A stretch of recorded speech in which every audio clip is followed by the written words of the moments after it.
हिंदू देवी देवताओं का जिक्र, वंदे मातरम को अनिवार्य करने पर विवाद, एचसी में मामला। याचिकाकर्ता ने स्पष्ट किया कि उन्हें गीत के पहले दो अंतरों के देशभक्तिपूर्ण चरित्र पर कोई आपत्ति नहीं है। कोर्ट को बताया गया कि स्वतंत्रता संग्राम के दौरान लोगों को एकजुट करने के लिए केवल पहले दो अंतरों को ही राष्ट्रगीत के रूप में अपनाया गया था। केंद्र सरकार द्वारा स्कूलों में राष्ट्रगीत वंदे मातरम के सभी 6 अंतरों को गाना अनिवार्य करने के हालिया निर्देश को कर्नाटक हाईकोर्ट में चुनौती दी गई है। एक वकील द्वारा दायर जनहित याचिका में तर्क दिया गया है कि गीत के बाद के 4 अंतरे धार्मिक प्रकृति के हैं, जिन्हें स्कूलों में अनिवार्य करना असंवैधानिक है।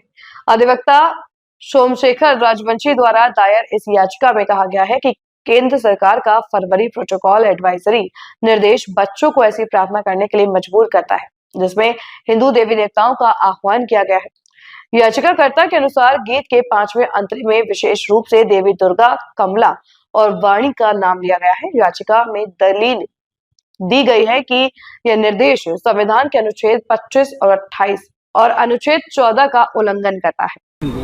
देखिए, ये जो 28 जनवरी को अभी गुजरे 28 जनवरी को भारत सरकार के गृह मंत्रालय ने एक डायरेक्टिव इशू किया था वंदे मातरम को गाने को लेकर के, जिसमें उन्होंने 2 स्टैंजा जो पहले होते थे उनको बढ़ा करके बाकी के भी 6 स्टैंजास को इंक्लूड कर लिया है उसमें नेशनल सॉन्ग के पूरे वर्जन को।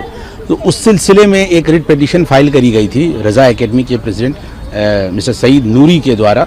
उन्होंने इसमें ये बात उठाई थी कि एक तरह से ये उनके राइट्स का वायलेशन है, आर्टिकल 25 का वायलेशन है। इसलिए वायलेशन है क्योंकि इसमें बच्चों को भी स्कूल में जो मास सिंगिंग की जो बात कही गई है उसको भी एक पार्ट बनाया गया है 28 जनवरी के इस डायरेक्टिव में, जो कि बिजॉय मैनुअल का वायलेशन है। और इसमें एक बात समझने की ये भी है कि बच्चों को जिनके पास अभी इसकी चॉइस भी नहीं होती है, अपनी इतनी समझ भी नहीं होती है, वो इस जो अभी नया जो वर्जन आया है उसमें जो वेनरेशन की जो बात कही गई है उसको लेकर के ऑब्जेक्शन किया गया था। जो मिनिस्ट्री ऑफ कल्चर ने इसका एक पूरा ग्राफिक रिलीज़ किया है, उसमें जो डेटी को जो उस तरह से एक फिगर ऑफ रिलीजियस उसका जो एक सैंक्टिटी दी गई है उसको लेकर के एक ऑब्जेक्शन था। उसी के सिलसिले में फाइल करी गई थी कि बच्चों के पास अगर मास सिंगिंग ये कराई जाएगी तो हम कोर्ट से क्लैरिफिकेशन लेना चाहते थे कि इसमें बच्चों को कंपलसरी वहाँ पे नहीं खड़ा किया जाएगा।